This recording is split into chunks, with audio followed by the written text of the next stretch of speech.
నమస్కారం అండి. నా పేరు శివపార్వతి అండి. నేను వీర హనుమాన్ రెడ్డి గారి భార్యనండి.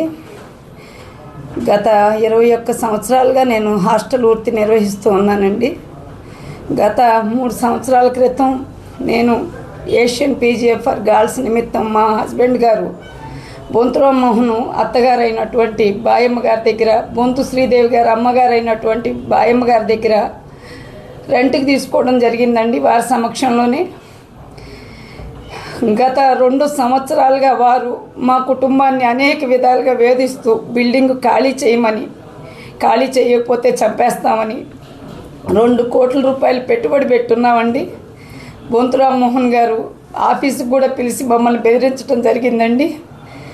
మేము అప్పుడు కోర్టును ఆశ్రయించడం జరిగిందండి.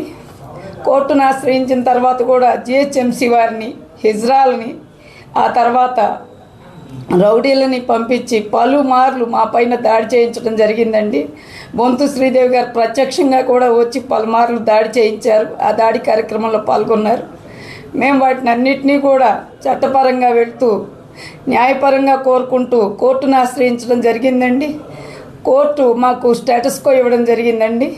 స్టేటస్ కో ఇచ్చిన తర్వాత కూడా మమ్మల్ని ఎప్పుడైతే కోర్టు నుంచి నోటీసులు వస్తాయో పలు రకాలుగా ఇబ్బందులు పెడుతూ, పలుమార్లు బెదిరిస్తూ, వచ్చి డైనింగ్ హాల్లో గొడవ చేస్తూ, పిల్లల్ని ఇబ్బంది పెడుతూ, పైన వెళ్ళిపోమ్మని చెప్తూ, ఎన్నో బెదిరింపులకు గురిచేసి, ఎన్నో అరాచకాలు చేసి, ఎన్నో రకాలుగా మమ్మల్ని ఇబ్బంది పెట్టారండి.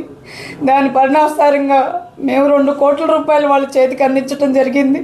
2 కోట్ల రూపాయలు కూడా మేము అప్పు తీసుకొచ్చి పెట్టడం జరిగిందండి. మేము వీటితో పాటు 5-6 పీజీలు నిర్వహిస్తున్నామండి. ఆ 5-6 పీజీల్లో మాకు ఎటువంటి ఇబ్బందులు లేవు సార్.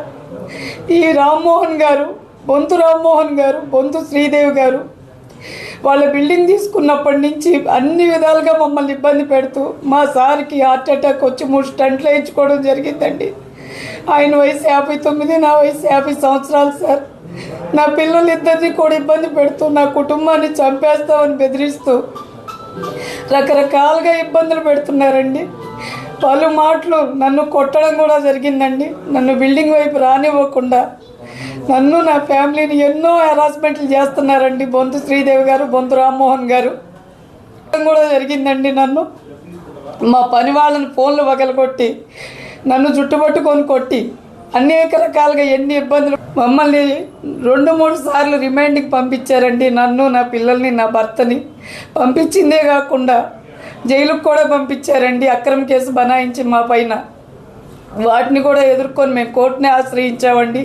కోర్టు మాకు స్టేటస్ కో ఇవ్వడం జరిగింది. దాన్ని కూడా ధిక్కరిస్తూ వచ్చి గత 3 రోజులుగా బొంతు రామ్మోహన్ గారు, బొంతు శ్రీదేవి గారు మా డైనింగ్ హాల్లో ఒక 30 నుంచి 40 మంది రౌడీలను తీసుకొని వచ్చి కూర్చొని మా మీద, మా పని వాళ్ళ మీద దాడి చేసి, మేము వస్తే చంపేస్తామని చెప్పేసి, మీ ఓనర్ని పిలవండి, మేము చంపేస్తాము, ఇక్కడికి వస్తే ఊరుకోము, పిల్లల్ని బెదిరిస్తూ ఫోన్ నంబర్లన్నీ బలవంతంగా రాయించుకొని మీకు మేము డబ్బులు ఇచ్చేస్తాం, మీరు హాస్టల్ ఖాళీ చేసి వెళ్ళిపోండి, ఇక్కడ ఉండటానికి కుదరదు అని చెప్పేసి చెప్పడం జరుగుతుందండి. వారిని ఆశ్రయించడం జరిగిందండి. వారిని కూడా లెక్క చేయకుండా రాజకీయ బలం ఉపయోగించి మాజీ మేయర్ అయినటువంటి బొంతు రామ్మోహన్ గారు, బొంతు శ్రీదేవి గారు మమ్మల్ని పలుమార్లు ఇబ్బందులకు గురిచేసి పోలీసు వారు. సార్, రేవంత్ రెడ్డి గారు, నగరం నడిబొడ్డున బయట నుంచి వచ్చి ఇక్కడ బ్రతుకుతున్నాం సార్. దారి తెన్ను లేదు. నా కుటుంబం దిక్కులేనైతే అయిపోతుంది సార్. ఈ బొంతు రామ్మోహన్ గారు, బొంతు శ్రీదేవి గారి చేతుల నుంచి, వీళ్ళ కబంధ హస్తాల నుంచి మమ్మల్ని కాపాడండి. మాకు చావు తప్పకి ఇంకొక దారి లేదు సార్. దయచేసి మిమ్మల్ని వేడుకుంటున్నాం రేవంత్ రెడ్డి గారు, దయచేసి అభగ్రాలి మన్నని మన్నించి నాకు ఈ బొంతు రామ్మోహన్, బొంతు శ్రీదేవి గారి నుంచి రక్షణ కల్పించి నా కుటుంబాన్ని కాపాడండి సార్. మిమ్మల్ని వేడుకుంటున్నాను సార్. చేతులు ఎత్తి ప్రాధేయపడుతున్నాను. రేవంత్ రెడ్డి గారు, నాకు న్యాయం చేయవలసిందిగా కోరుకుంటున్నాను సార్.